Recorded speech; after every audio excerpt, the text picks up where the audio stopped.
le fait de rappeler de Robert Downey Jr., est-ce que c'est pas un aveu de faiblesse ou est-ce que c'est un coup de génie? Est-ce qu'on va réussir finalement à sortir d'un Wolverine avec Hugh Jackman? Est-ce qu'on va réussir à renouveler la génération? Qu'est-ce que t'en penses, toi, gros?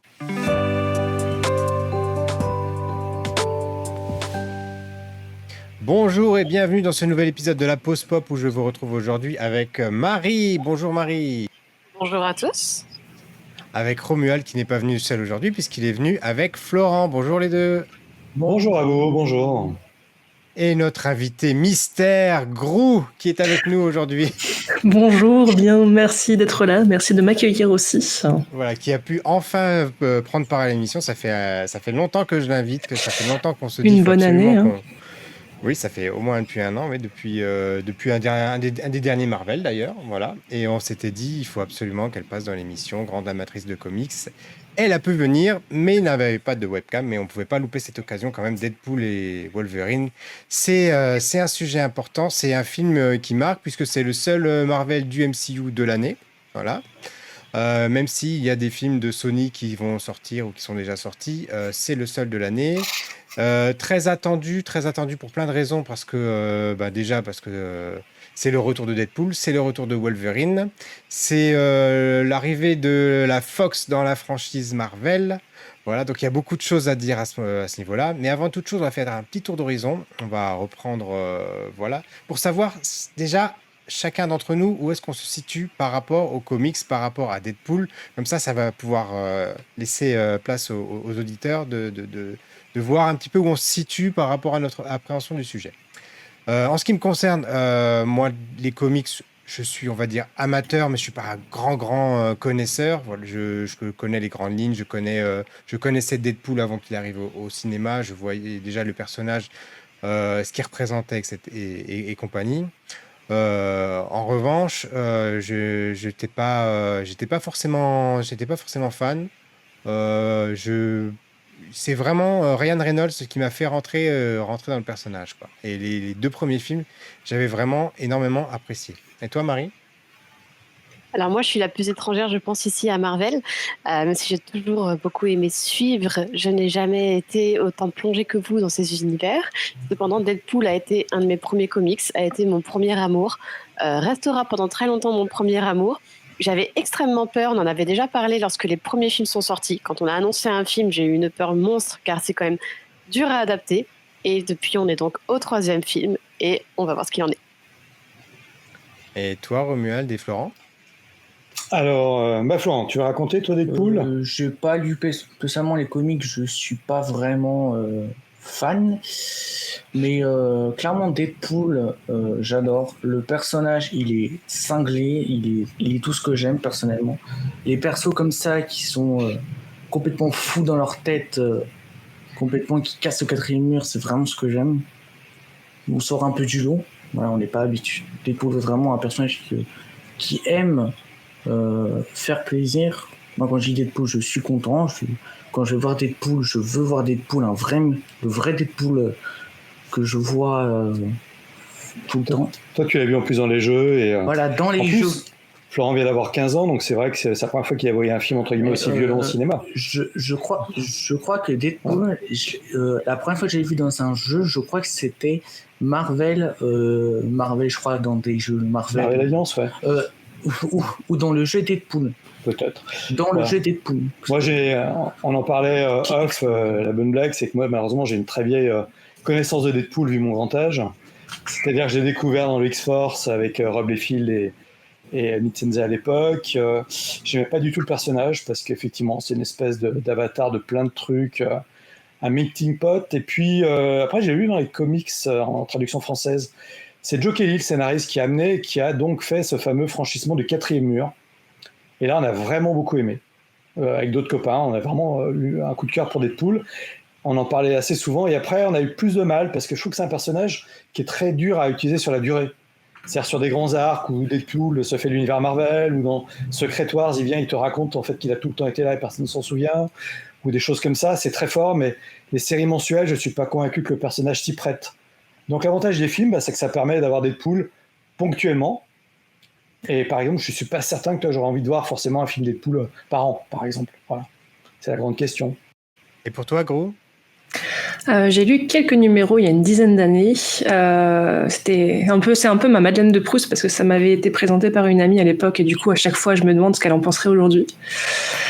Et là, juste avant le film, je me suis un peu préparée, je me suis un peu remise dans la lecture aussi. J'ai lu des publications un peu plus récentes, mais c'est pas forcément un de mes super-héros préférés. Mais pareil, j'adore le côté quatrième mur, ça me fait vraiment beaucoup rire. Et pareil, humour sous la ceinture, je rigole aussi. Donc bon public.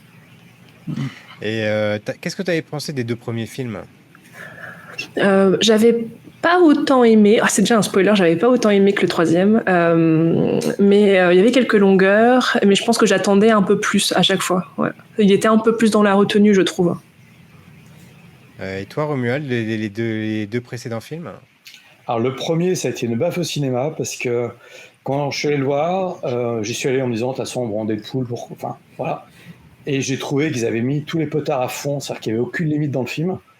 Et j'avais été le voir 2 fois, pour te dire. Le deuxième est plus déçu parce qu'ils introduisaient Cap, qui est un personnage que j'adore et j'ai pas aimé ce qu'ils en ont fait.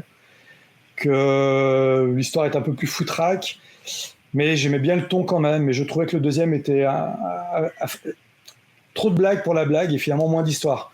Toi, faire arriver des personnages peut-être pour X-Force et tout. Enfin bon, j'avais été un peu déçu du deuxième quand même. Voilà. Et on en parlera après, mais là justement l'arrivée, alors c'est pas Fox qui arrive chez Marvel, c'est Marvel qui arrive chez Fox. Et c'est bien ce qui m'inquiétait. Hein, tu vois, c'est le fait que Marvel arrive avec tout ce que ça sous-entend. Est-ce qu'on allait retrouver Deadpool et le personnage par rapport à ça? Et toi, Marie? Eh bien, j'ai été surprise dans le bon sens du terme par le premier film, vraiment. Je partais en me disant que j'allais être déçue parce que pour moi, on ne pouvait pas adapter Deadpool. Et finalement, j'étais vraiment surprise dans le bon sens. Encore une fois, pas de limite, pas de censure, rien de tout cela. Donc, ça fait du bien de voir qu'ils ont explosé vraiment à ce niveau-là. Le 2, pareil. Honnêtement, le 2, je crois que je l'ai carrément oublié. Il faudrait que je le revoie. Mais il m'a pas autant marqué que le premier. Et maintenant, il y a le troisième qui est arrivé. C'est amusant parce que là, on a revu le 2 il n'y a pas longtemps avec Émilie et on a vraiment beaucoup réapprécié. Alors, est-ce que c'est le fait d'avoir vu le 3, de sortir du 3, de regarder à nouveau le 2? Et j'en gardais pas un aussi bon souvenir. J'avais le même souvenir que vous venez d'évoquer, c'est-à-dire un film voilà, qui partait dans plusieurs directions, qui n'allait pas forcément exploiter les personnages à fond, qui utilisait certains personnages d'ailleurs à la marge. Mais il y a des choses vraiment, vraiment excellentes. Par contre, là, il y a un truc que tu as dit, Romuald, et c'est là-dessus que je vais rebondir. Tu dis, c'est Marvel qui arrive chez la Fox et pas l'inverse. Est-ce que tu peux développer ça? Oui, alors, c'est-à-dire que la grande question qu'on avait, c'est Marvel, on sait qu'il y a un cadre. Je prends un petit Deadpool sur le bras, je vais le mettre là. Le reproche qu'on a fait dernièrement Marvel, c'est le fait que c'est très cadré, c'est contrôlé, qu'on ne retrouvait pas la personnalité des réalisateurs derrière. Or, on sait à quel point Reynolds est impliqué dans Deadpool. Et puis, on sait à quel point ils peuvent être dans l'humour, mais pointilleux sur plein de choses. Et on se plaignait beaucoup que la violence était quand même assez relative. Or, Deadpool, par définition, c'est un petit peu ça quand même. Alors, spoil ou pas, mais on va dire que la question est répondue dans les premières minutes du film. Et ensuite, c'était jusqu'à quel point ils allaient aller, puisqu'il y avait la grande interrogation par rapport à ce film qui était censé, quelque part, enfin on nous le disait, clôturer l'univers de la Fox. Et donc Marvel récupérait ses biens. Mais voilà, c'était à quel point la censure, l'autocensure, la régulation, la perte de créativité pouvaient impacter Deadpool. Si ça te va. Et toi, tu l'as ressenti comment, du coup? Alors, j'ai trouvé que, alors si on chipote, on voit effectivement les choses. Bon, on va dire que dans le générique, je sais pas combien il tue enfin, il y a un nombre de morts dans la première scène du film qui répond à la question. C'est-à-dire que si on avait le moindre doute, ça tue, mais à tour de bras, comme c'est pas possible. Tout est décalé, il y a une Corée. Le fait d'amener Wolverine, eh ben, il répond très vite à la question et avec un humour quand même bien trouvé. Je trouve que c'est bien dosé. Et en plus, c'est effectivement, il va très loin dans l'usage, on va dire, du corps de Wolverine dès le début. Donc après, ça me rassure. Après, la question, c'est justement au niveau histoire, est-ce que ça a intégré quelque chose dans le multiverse Marvel? Je vais spoiler tout de suite. Globalement, le film ne met pas quelque chose, ne fait pas une continuité. Et par contre, c'est un bel au revoir au personnage de la Fox, pour ceux qu'on a aimé en tout cas. Voilà. Mais ça reste Et toi, gros, par rapport à l'arrivée de Deadpool dans l'univers Disney, t'avais des craintes et comment tu l'as ressenti par rapport à ce film? Pour toi, c'était levé ou ça allait ou c'était trop? J'avais pas forcément des craintes, j'étais surtout curieuse de voir comment ils allaient se l'approprier. Au final, j'ai trouvé, en fait, même qu'on allait un peu plus au bout des choses que le 1 et le 2. J'ai trouvé qu'il y avait un vrai crescendo dans les blagues, plus méta, plus un peu sale aussi, et plus vers le quatrième mur, etc. Donc moi, de ce côté-là, j'étais assez ravie.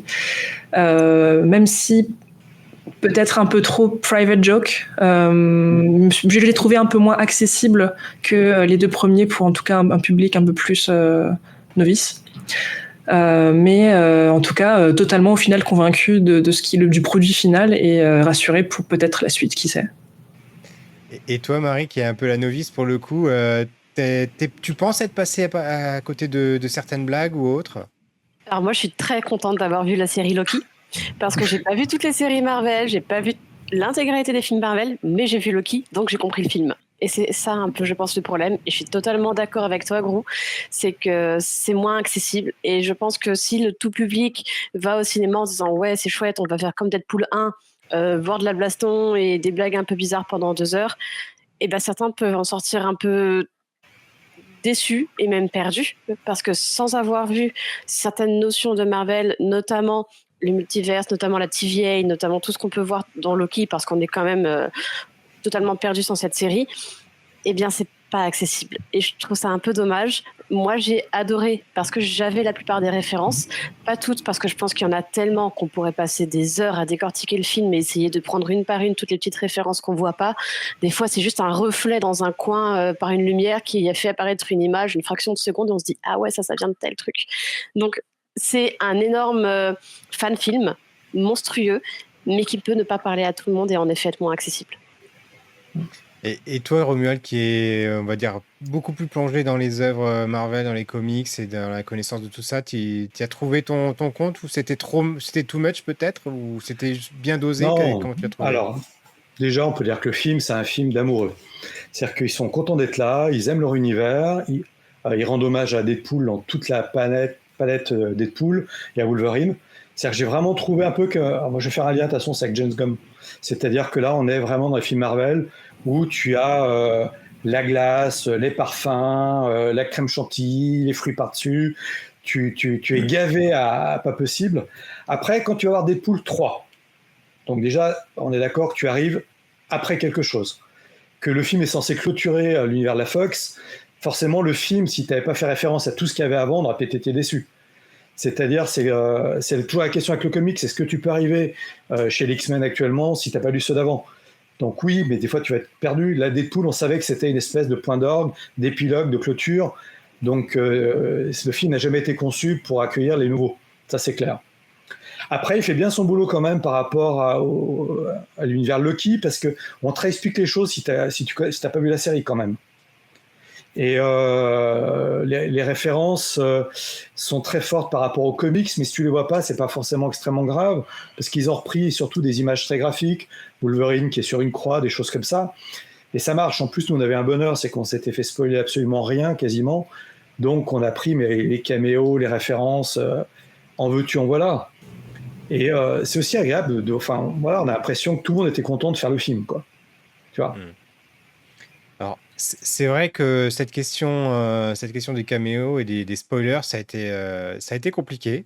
C'est pour ça que je me souviens d'avoir dit vas-y le plus rapidement possible parce que je me suis dit comment on peut se sortir de ça parce que c'est vrai que quelques jours après, tout était déjà su. Enfin, on voyait les personnages. Là, j'en parle pas encore parce qu'on n'est pas encore dans la partie spoiler, mais j'imagine que si vous êtes là, soit vous avez vu le film, soit ça peut un minimum vous intéresser et vous avez déjà vu passer tous les spoilers le concernant.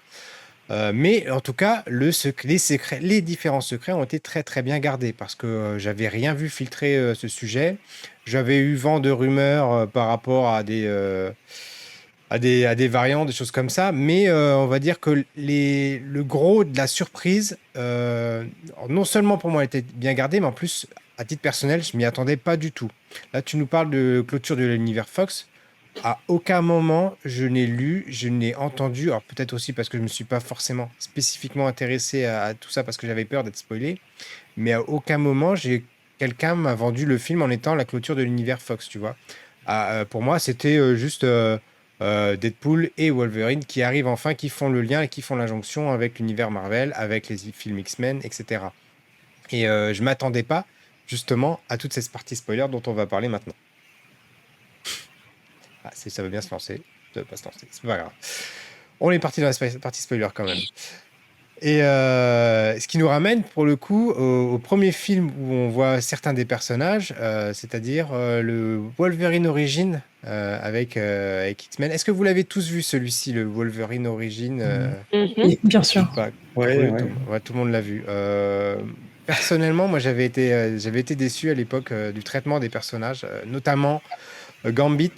Gambit, c'est mon X-Men préféré pour une raison totalement farfelue, c'est-à-dire que c'est un des personnages qui est jouable dans le jeu X-Men contre Capcom, sorti sur Saturn en 95, donc ça ne nous rajeunit pas. Et moi, c'était le personnage que je trouvais le plus stylé et avec lequel je jouais le plus. Donc je suis tombé amoureux de ce X-Men à cause de ça. Et quand j'avais vu le traitement qu'ils en avaient fait dans le film, enfin, même si c'était censé être une origine et qu'on était censé en voir plus tard, qu'on n'a jamais vu d'ailleurs, j'étais très déçu. Et là, le voir revenir dans la franchise, et pas que, ça a été la surprise. Et c'est ça dont je voudrais qu'on parle là, qu'on prenne 5 minutes pour parler, c'est qu'est-ce que vous avez ressenti au niveau des caméos. On va commencer par le Capitaine Flamme des Fantastic Four. Gros, est-ce que tu peux nous dire l'arrivée de la torche, la flamme humaine, est-ce que ça a été un choc pour toi? Est-ce que tu t'attendais à ce qu'il revienne? Est-ce que tu t'attendais à ce que ce soit Captain America? Enfin, dis-nous tout. La surprise était totale. Parmi les guests, c'est vraiment celui qui m'a le plus surpris. Je me disais, oui, forcément, ça va être Captain America, mais en même temps, on est chez Deadpool, donc il y a un twist. C'est forcément ça. Et voilà, c'était vraiment super drôle de le trouver là. Et tous les autres après, voilà, Blade, Elektra, Gambit, etc. J'ai zéro spoil de mon côté, donc j'étais comme une enfant le soir de Noël.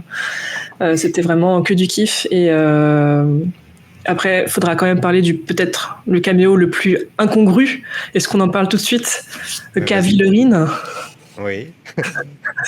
Qui m'a là, franchement... Je sens que Marie, là, elle sait plus où se mettre sur sa chaise. Mais bon, j'attends le film, c'est tout. Hein.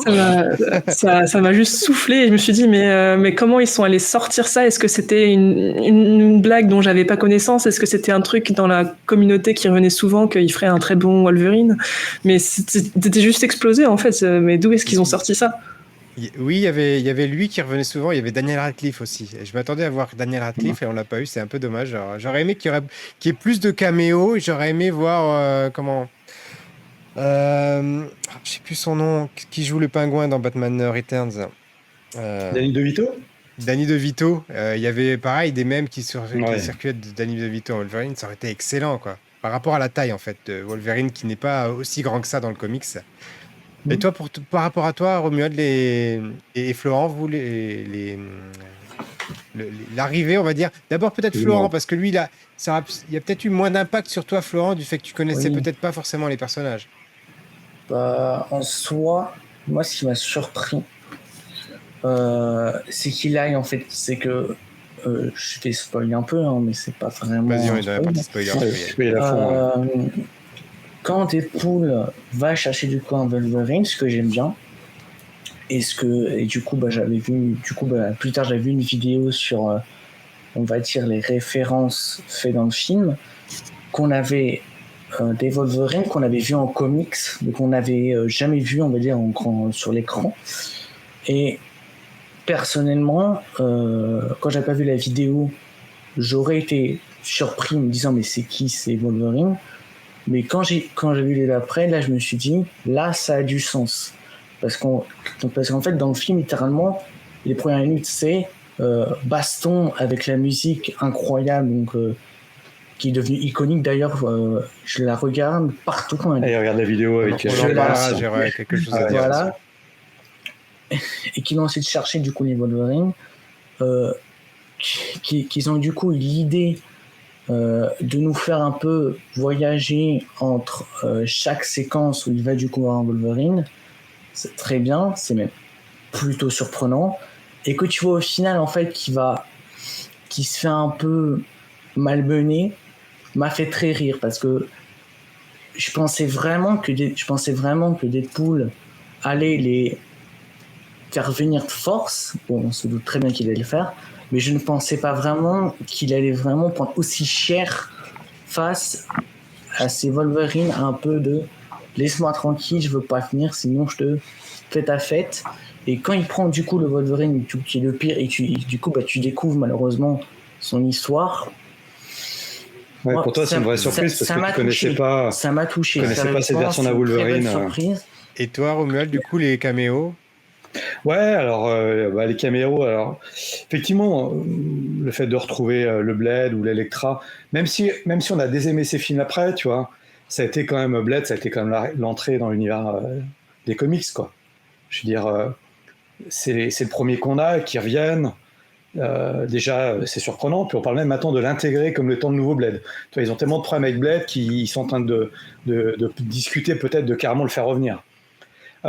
Finalement, on regrette de ne pas avoir vu le Daredevil, mais on a vu les personnages peut-être les plus mal aimés et qu'on a aimés sur la durée. On voit Elektra, tout ça. J'ai trouvé qu'ils avaient quand même beaucoup de décalage par rapport à leurs personnages, mais en même temps, ce que j'ai aimé moi, c'est qu'ils les ont pas rendus ridicules dans le film. Toi, je m'étais dit, ils vont arriver, ils vont se faire écraser par un camion, puis c'est fini comme l'X-Force. Ce que j'ai aimé par rapport aux deux, donc au passage, un Wolverine Origins, c'est comme Iron Man 3, ces films n'existent pas. Ils n'ont jamais été vus, jamais tournés. Enfin, les personnages, on leur donne une vraie belle fin. Il y a quand même un combat à la fin, justement, où ils vont tous durer, tenir. Gambit a quand même des scènes de combat quand même plutôt chouettes, tu vois. Et en même temps, ils s'y sont allés à fond sur son accent, ce côté cajun, que ça soit dans la version française ou la version américaine. C'est à fond. Et en plus, Gambit, je sais pas pour toi, mais on avait vachement apprécié dans le X-Men 97, donc c'était un personnage qui était revenu par l'animation. Donc le retrouver dans le film, je pense qu'il y a plein de gens qui ont été moins peut-être surpris de le découvrir parce qu'ils l'avaient déjà vu dans les X-Men, peu de temps auparavant. Je dirais que c'est un beau cercueil, tu vois, on a enterré les personnages de manière belle.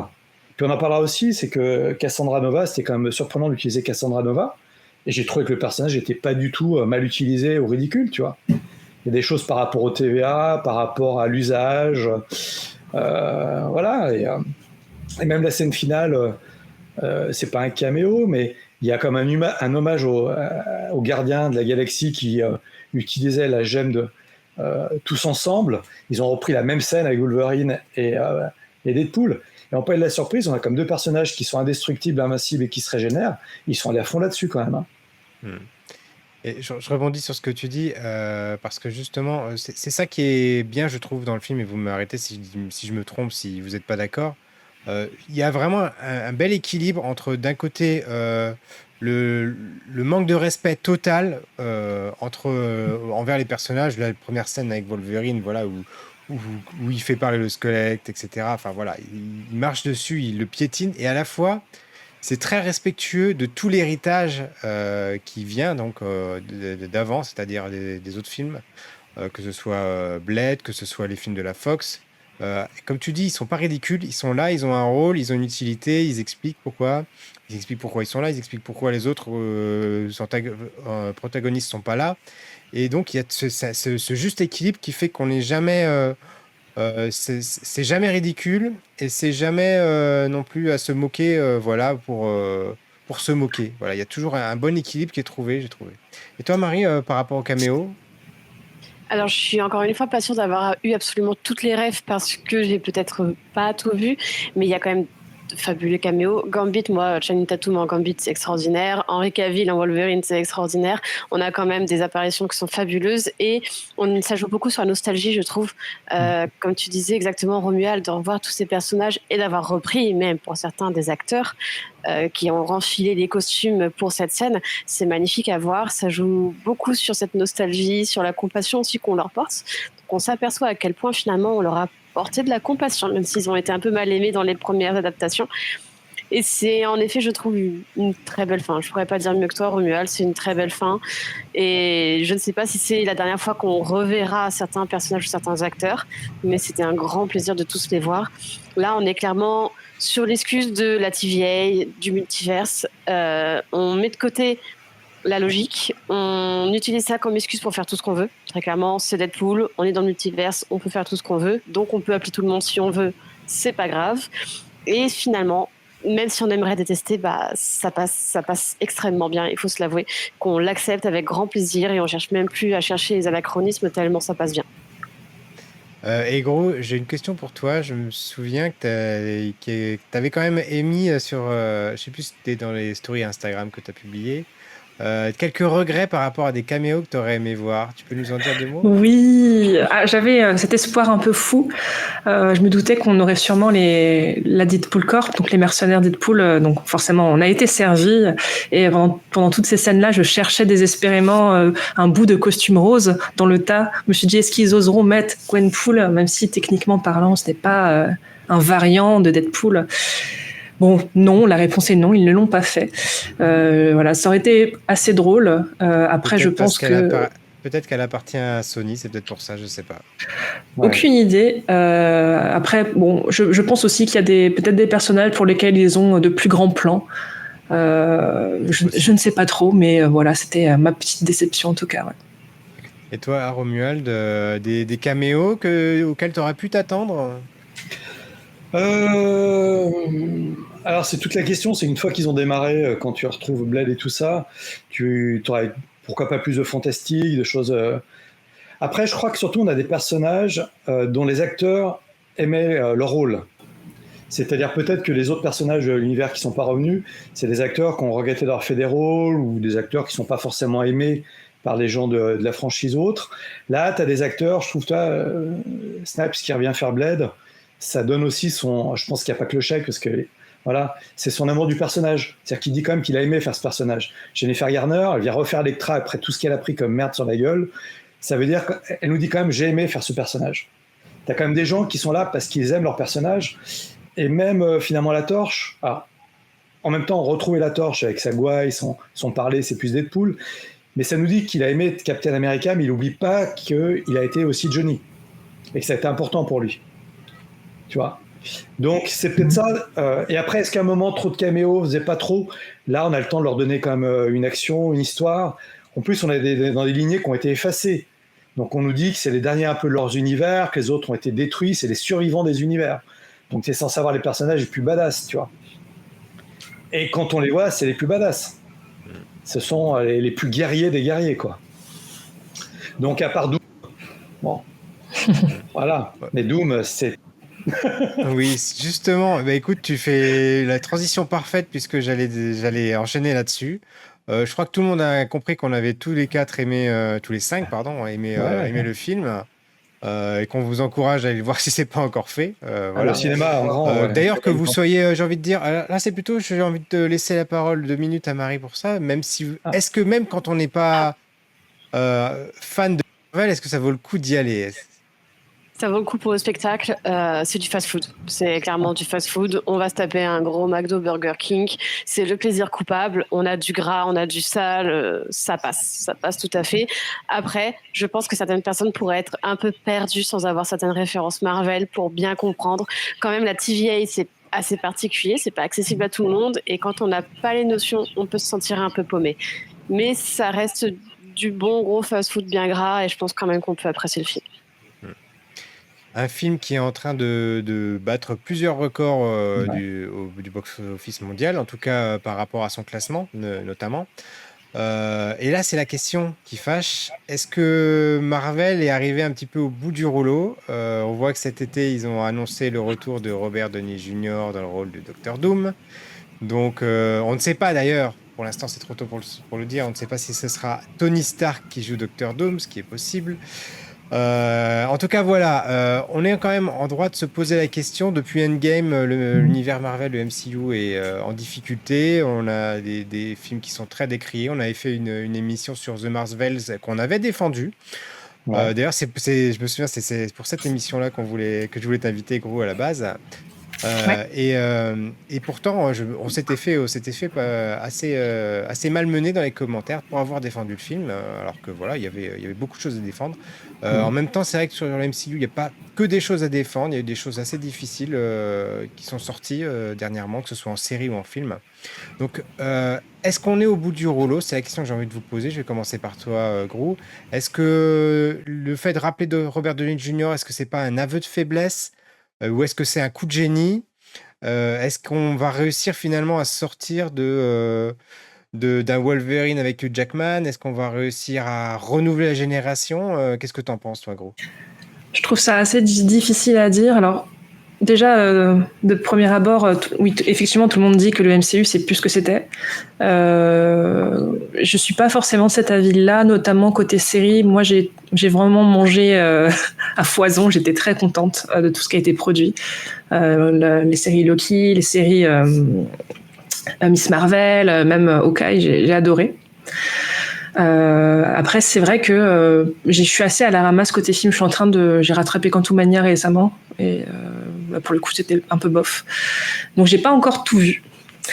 Mais la nouvelle de Robert De Niro, ouais, je suis un peu mitigée, notamment parce que déjà, c'est pas un perso Iron Man que j'ai aimé, donc j'ai pas le facteur affectif envers lui. J'avais pas forcément envie de le revoir, en fait, tout simplement. Et je me demande du coup, est-ce que du coup ils vont renchaîner encore sur une théorie du multivers pour expliquer sa réincarnation en Docteur Doom, et qu'est-ce qu'ils vont nous pondre comme excuse, et j'ai peur que ce soit un peu trop tiré par les cheveux et que ce soit là pour le coup le truc qui fasse un peu basculer la balance du mauvais côté. Toi, Romuald? Alors, on a beaucoup parlé. Moi, je te dirais que j'aime beaucoup. Bon, j'attends de voir ce que dit James Gunn chez DC. C'est-à-dire qu'il dit que ce qui donne le feu vert d'un film, c'est qu'il a un bon scénario. Marvel, derrière, en haut, il y a plein d'histoires Marvel qui seraient adaptables et merveilleuses en film. Ils ont une ressource énorme. Après, sans trop spoiler les gens, puis c'est pas tout à fait ça, mais disons que dans l'univers Ultimate qui est relancé actuellement, il y a des choses avec Doom, avec Stark et tout ça. Donc il y a des choses qui peuvent être faites. Il faut une bonne idée, il faut une bonne histoire surtout. Et ce que j'espère surtout, c'est que là, oui, effectivement, ils vont mettre des gens à l'écriture. Ce qu'on a beaucoup reproché, c'est la fainéantise des films, c'est le manque de créativité. Sur Deadpool, mine de rien, bah, tu vois, l'histoire n'est pas non plus énorme, mais il y a de la générosité, c'est bien tourné quand même. Le film fonctionne bien, tu vois. Et c'est ce qui nous manquait dans certaines choses, on avait été un peu déçus. Donc, s'ils ont une bonne histoire, voilà, pourquoi pas. Après, je crois qu'on a annoncé tellement de... Ils avaient besoin de quelque chose de très fort pour faire oublier l'histoire de Kang. Et rentrer, enfin moi, Doom, il y en a plein dans la pièce, c'est le personnage vraiment que je préfère. C'est le personnage au cœur de Secrétoire, quelque part. Donc, ramener Downey Junior, pareil, il a annoncé, mais est-ce qu'il va être Doom tout le long? Quel Doom? Est-ce que c'est une réincarnation ou pas? Après, voilà. Faut pas oublier que ça peut être un coup de pub, ils en ont fait d'autres. Et tu pourrais même imaginer que il joue effectivement une version de Doom et qu'un autre Doom jaillisse pour les effacer. On parlait, tu vois, du collectif des Kang qu'on voit à un moment dans Quantum Mania. Dans l'univers Marvel, Hickman avait créé ça avec les Doom. Et dans l'univers Ultimate, le méchant, c'est Red Richard. Donc voilà, on est d'accord que globalement, ce qu'on nous annonce un petit peu sur Fantastic Four nous donne envie, c'est-à-dire qu'on se met dans une autre dimension, une autre temporalité. Là, on nous annonce le vrai Galactus, on a vu des images, tu vois, on a vu des images de la chose, qui nous donne déjà simplement les choses qu'on aime avant de tout réinventer, c'est ce que je demande. Après, s'ils réinventent, il faut que ça soit bien fait. Voilà. Donc je leur donne la chance. Je pense que là, ils jouent quand même très très gros, et ils ont quand même rappelé le réalisateur vedette, ils rappellent un personnage qu'on attend tous qui est Doom, avec un acteur qui a été l'acteur qui a marqué, en tout cas pour beaucoup de gens, avec Tony Stark. Donc, c'est peut-être pas leur dernière cartouche, mais ils jouent gros, de toute façon, sur les prochains films. Surtout que, comme on dit, l'honorable concurrence en face est en train de préparer du lourd. Donc, on va voir. Par contre, je pense que l'idée du multivers et tout ça, ça a forcé les gens à voir beaucoup de choses, à voir tous les films et tout, et on sait que ça a perdu les lecteurs de comics depuis des années.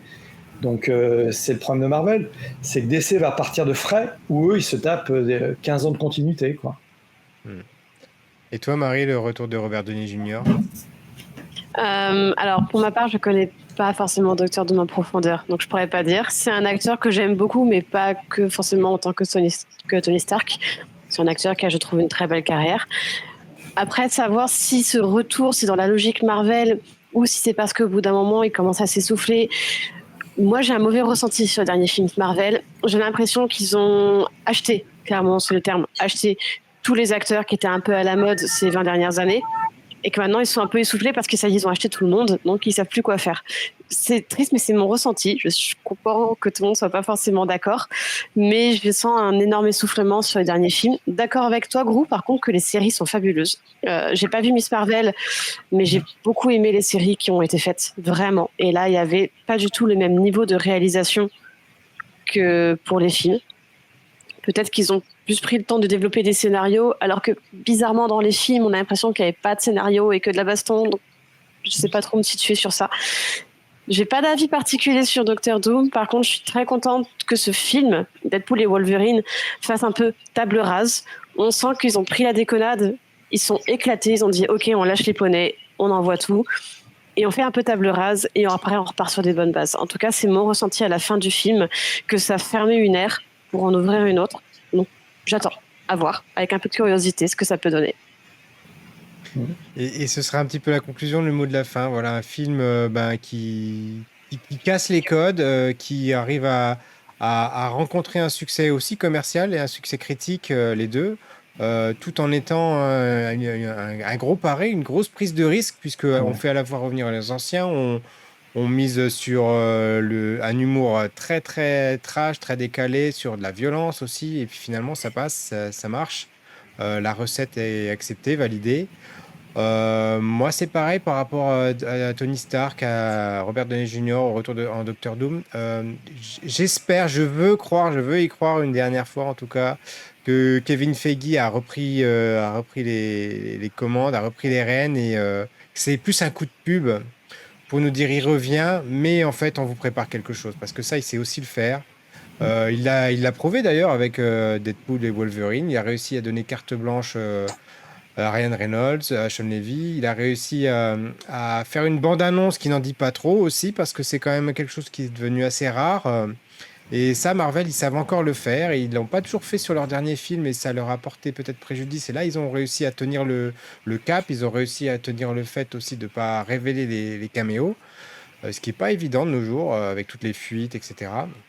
Donc voilà, c'est beaucoup d'espoir pour la suite et beaucoup d'espoir du coup de vous revoir tous les quatre en ma compagnie avec d'autres invités même s'il le faut pour pouvoir parler de la suite du MCU, des films Marvel et puis bien sûr des films DC qui vont sortir en 2025. Grou, merci encore d'avoir passé cette émission en notre compagnie. Ta première participation à la Pause Pop. Oui, tout le plaisir est pour moi. J'espère revenir très bientôt. De toute façon, j'ai repris les bancs du cinéma, donc c'est bien parti pour... Eh ben, on t'accueillera avec grand plaisir.